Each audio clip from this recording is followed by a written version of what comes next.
And Darren Rosenfeld, ROEKARD, coming up. Are you ready?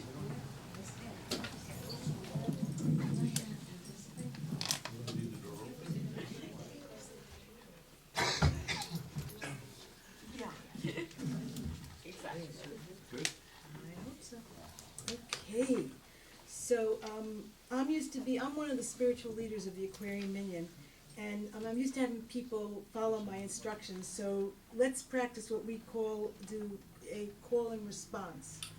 So give me an F. F. Give me an L. L. Give me an A. A. Give me a T. T. Give me a B. B. Give me a U. U. Give me an S. S. Give me an H. H. What do you got? Flatbush. Yes, and that's where I come from. In May of 1948, on what must have been an extremely celebratory night, my parents performed what their ultra-Orthodox Jewish parents and our tradition calls the mitzvah. That's right. In Judaism, you get a gold star for doing it, and double points for doing it on Friday night. So remember that. Maybe they did it on that particular night because it was their anniversary. Or maybe they did it on that night because they were celebrating my brother Alvin, the family prince, his 3rd birthday. Or maybe, if I could turn this page in the right spot and find it, they let themselves get carried away in a swirl of Zionist ecstasy at the UN vote to create the State of Israel. I knew you wouldn't laugh at that one. Or maybe, what do I know? Maybe it was just a moment of passion that's almost impossible for me to imagine. What do I know? What I do know is that on that one night, when calculations based on her prior experience must have led my mother to assume that all of her resident eggs were contained tightly, way up in her fallopian tubes. And then one rebellious, maybe autistic and definitely determined egg heard the message, but decided to go anyway, down, down, down, down. To that, oh, I got the wrong copy with me, to that very special center of the bullseye place, so that when my normally obsessive mother joined with my depressive father in unexpected, unprotected sex, poof, 9 months later, I was born. From day one, I was different from all of them, entering the world on the 25th of the month, when each of them had been born on the 8th of some month. Born with a head of jet black Bart Simpson spiky hair instead of gold ringlets, like other babies, like their other babies. And I weighed in at a spindly 3 pounds 6 ounces, more like a Shabbos chicken that cried than a plump, squishy-cheeked, lovable boo-boo. By 1962, at age 13 and a half, when I entered high school, things were not much better. My newly awakened pubescent hormones were causing my underarms to sweat profusely, so I held them tightly against my body most of the time. I weighed 97 pounds, my hair was stringy, and so much silver shone from the braces in my mouth that on those rare occasions that I smiled, I looked like I had a Jewish princess crown wrapped around my teeth instead of on top of my head. To complete this vision of loveliness, I was a stereotype upon which Randy Newman's short people must have been based, with my Woody Allen black glasses acting as a Lone Ranger mask from behind which I looked out at teenage life wondering, what can I do to be popular? During that first week of school, there was a basketball practice game that didn't count towards the final standings in our all-yeshiva basketball league rankings between the boys of what was considered then to be a very, very avant-garde yeshiva, that's parochial school, Flatbush, where boys and girls actually studied together in the same class, and our biggest rival, the extremely much more traditional boys-only school, the Brooklyn Talmudical Academy, known to us as BTA, where each boy spent 4 of their 9 school day hours paired up with another boy in what is called chavrusa, debating intricacies of the Talmud, Jewish law. The 2 schools occupied bleachers opposite from each other, with the colorfully dressed girls and boys from Flatbush sitting together on my side and the BTA boys opposite us. They were a wall of narrow-shouldered, white-shirted, black-panted, pale-faced males, each with the same very large black satin kippah skull cap on their heads. One could only with an extreme of sarcasm point to these rows of boys from a school that just barely tolerated athletics and say, they're probably all great athletes. Now, you gotta know that Alan, known as Avi in those days, Alan Dershowitz was one of these basketball-playing athletic alumni of the Brooklyn Talmudic Academy, BTA. He was part of the group of boys that had the most trouble with a yeshiva education, and if you can believe it, he was in what was then called the dummy class.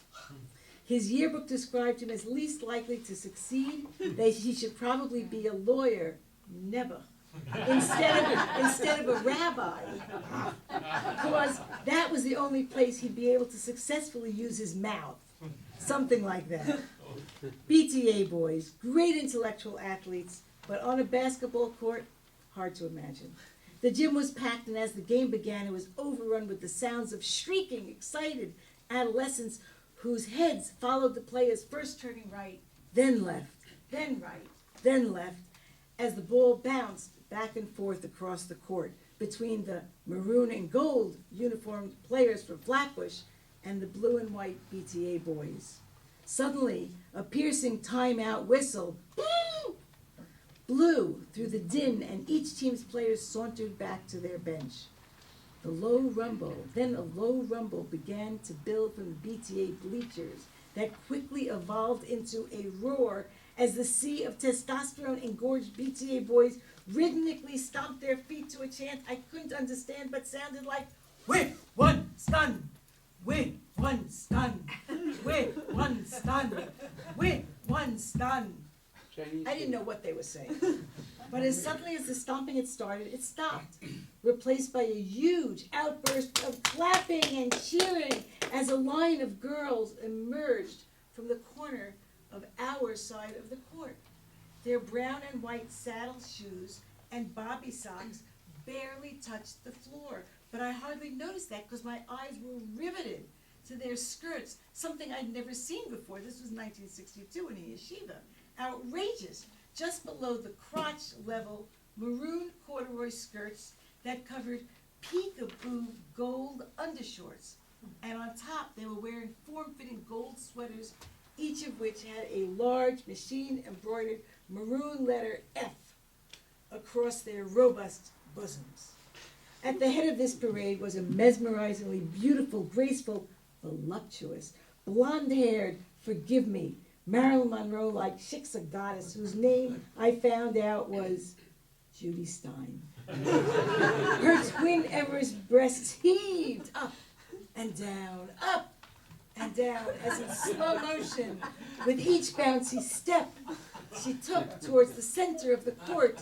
Rows of BTA boys' heads bobbled in time to her forward movements. It was stunning. Even I was breathless at this display. With the 12 cheerleaders spread right across the length of the court, the boys in the bleachers went completely silent as Judy Stein's right arm lifted up in the air. There was a gasp as her whole body writhed in time to the wave count in her hand.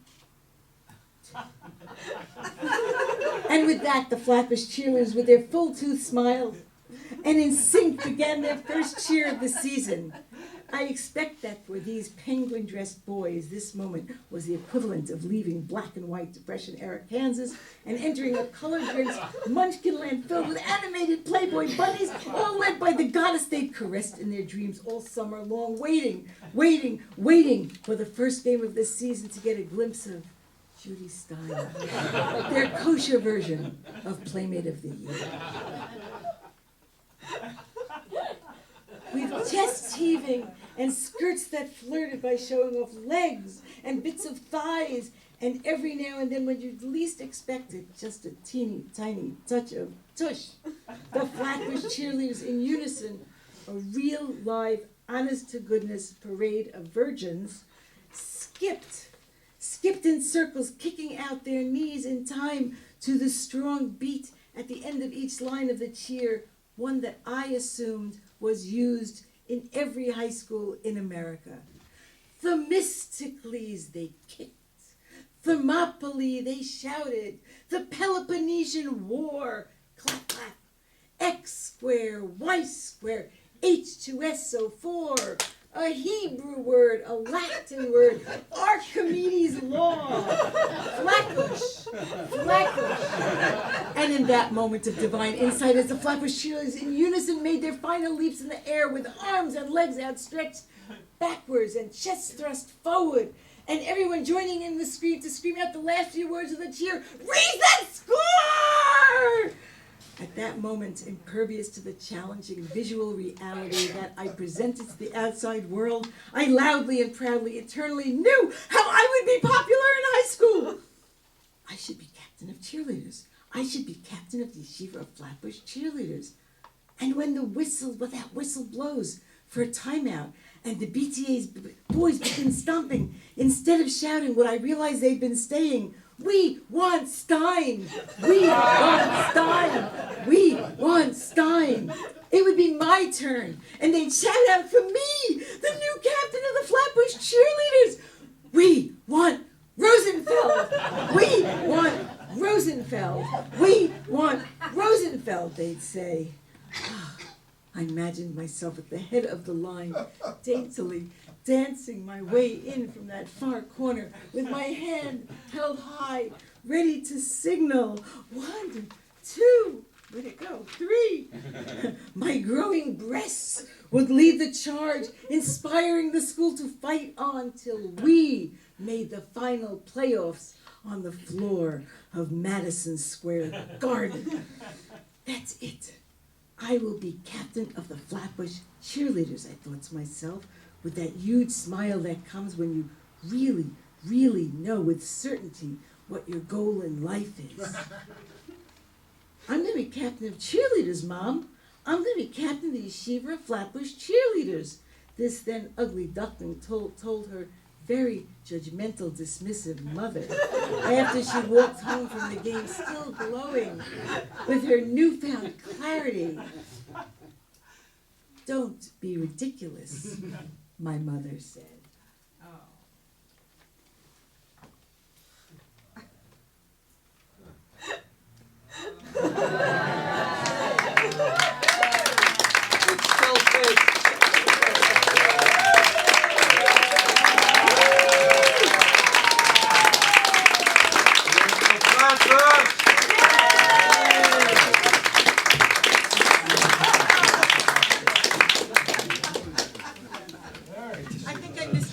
By the way, but it didn't All right. Let's hear it again for Karen. Wow. All right, we got 2 more to go. Really funny. Really funny. Let's